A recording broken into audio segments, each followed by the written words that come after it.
Bonjour, bonsoir, en fonction de l'endroit où tu te trouves en ce moment. Alors, pour ne pas perdre ton temps, je me lance dans le vif du sujet.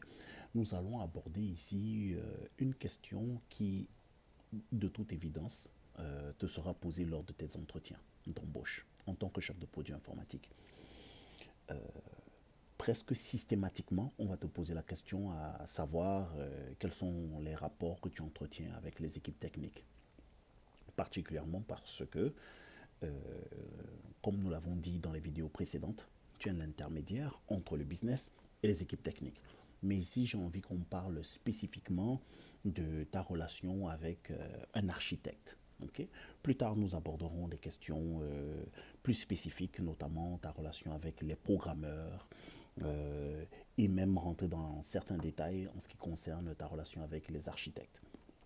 Donc ici, vu que on a traité jusqu'ici de l'infrastructure, ou si tu veux de l'environnement technique, on va juste se focaliser sur ta relation avec les architectes, et notamment un architecte ou des architectes d'infrastructure. Alors, pour ne pas perdre ton temps, je me lance. Il s'agit ici, en fait, j'ai énuméré ces points-là en dessous de cette vidéo, tu peux les lire. Euh, il serait judicieux d'apprendre un peu ces quelques lignes par cœur afin que pendant les interviews, ça te vient assez normalement, pour ne pas dire naturellement. Ok. Donc, quelle est la nature de vos relations avec les équipes techniques? Je répète qu'on va se focaliser ici sur ta relation avec l'architecte d'infrastructure.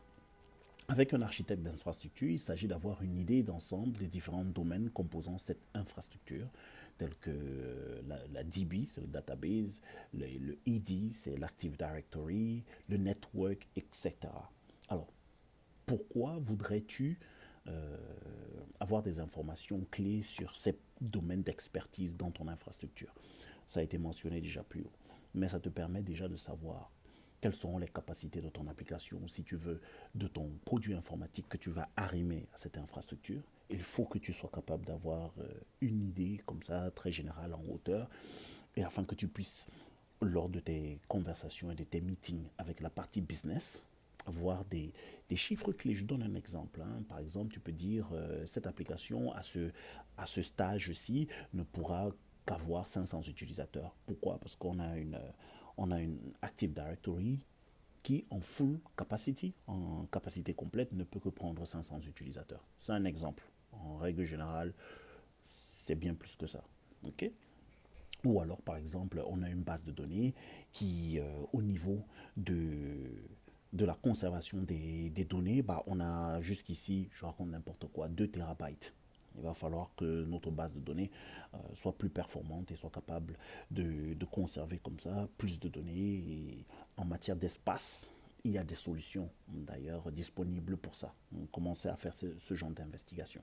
Alors, bien que, je répète, j'ai parlé de l'Active Directory, j'ai parlé du database, ce sont des domaines bien spécifiques et pour ces domaines bien spécifiques, on a des experts dans ces domaines-là. L'architecte d'infrastructure pourra avoir des idées très en hauteur parce que c'est lui qui design toute cette infrastructure. C'est aussi lui qui sera capable de te diriger vers les bonnes personnes. C'est lui qui sera capable de te donner une information très en hauteur sans rentrer dans le détail technique pour que tu aies une idée comme ça assez rapide. Donc, quelle est ta relation avec un architecte d'infrastructure? Bah, il s'agit là euh, de l'approcher pour comprendre la nature de l'environnement technique qu'il a design lui-même, ses bons côtés, ses limitations, ses particularités. Ça, c'est un premier point. Alors, au niveau de l'infrastructure, c'est marqué là, donc je lis directement. Au niveau de l'infrastructure, ces conversations facilitent en fait la compréhension générale des atouts et des limitations de cet environnement technique qui affecteront d'une façon ou d'une autre la mise en place du produit informatique dont tu es responsable. Donc ça, on a parlé de ça. Toutes ces informations sur l'infrastructure sont nécessaires lorsqu'il s'agit de déterminer les capacités du produit informatique, ou si tu veux, de ton application, actuelle et future, notamment dans le cadre de la stratégie de produit, versioning and commercialization. En fait, qu'est-ce que j'entends par là? Lorsque tu développes un produit informatique, tu dois avoir une stratégie de produit. Je donne un exemple. Lorsque le premier iPhone est sorti, je m'en souviens très bien parce que je l'ai utilisé. Il était tout petit comme ça, il était super limité au niveau de ses fonctionnalités, par exemple par rapport au BlackBerry. Ok. Mais en fait, la stratégie de produit voulait qu'on allait avoir ce qu'on appelle une release, hein, une mise en place de la première version du iPhone sur le marché, donc une release, qui allait être assez simple. Et ça allait être là un moyen de pénétrer le marché.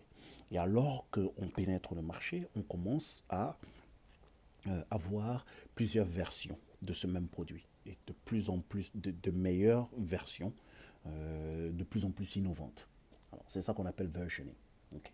Donc, pourquoi je parle de cela?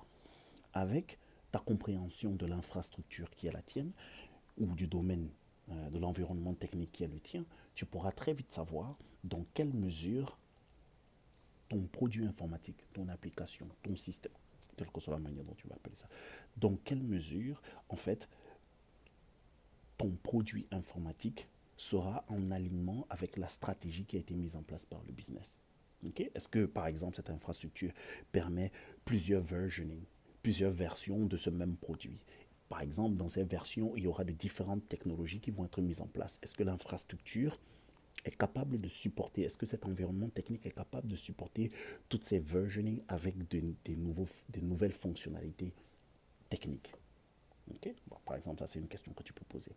Au niveau donc j'ai marqué versioning and commercialization.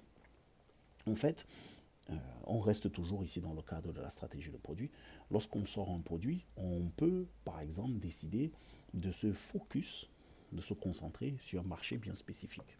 Et ce marché-là a des atouts, a des qualités, a des caractéristiques bien particulières. Okay. Alors, avec l'infrastructure que j'ai, est-ce que dans le cadre de la commercialisation du produit qui est le mien actuellement, je peux servir ce marché? Qu'est-ce que ça voudrait dire? Je donne un exemple. Supposons que donc pour le iPhone 1, on va viser par exemple le marché indien ou le marché chinois. Deux pays qui ont plus d'1 milliard d'habitants. Si on a seulement 100 millions ou 200 millions d'utilisateurs, sommes-nous sûrs que l'environnement technique ou l'infrastructure que nous avons mis en place est capable de supporter tous ces utilisateurs? Est-ce que la solution au niveau de l'infrastructure, est-ce que le design qui est mis en place avec tous les domaines d'expertise dans cet environnement technique, dans cette infrastructure, est capable de supporter tous ces utilisateurs? Okay. Donc, en ayant des conversations avec un architecte d'infrastructure, on est très très vite capable de comprendre à quel point, par rapport au produit qui est le nôtre, okay, en tant que chef de produit informatique bien entendu, par rapport au produit qui est le nôtre, on est très vite capable de comprendre quels sont les atouts, les caractéristiques et même les limitations d'un point de vue stratégique du produit dont on est le champion en fait. Ok. Donc j'espère que c'est clair jusqu'ici. Alors, j'ai mis un troisième point qui est quelle est la nature de vos relations avec les équipes techniques. J'ai marqué qu'avec les programmeurs et développeurs de logiciels, il s'agit d'avoir des conversations sur l'implémentation des designs fonctionnels et non fonctionnels. Ça, nous allons aborder, pardon, je m'excuse, nous allons aborder ce point dans les détails dans les vidéos suivantes. Ok. Mais ici, c'était déjà juste pour te donner une idée comme ça. Donc, pour tes entretiens, cette question te sera posée, j'ai envie de dire à 90%, pour ne pas dire systématiquement. Ok. On regarde les vidéos suivantes, on va commencer à rentrer dans le vif du sujet. Allez, à tout à l'heure. Au revoir.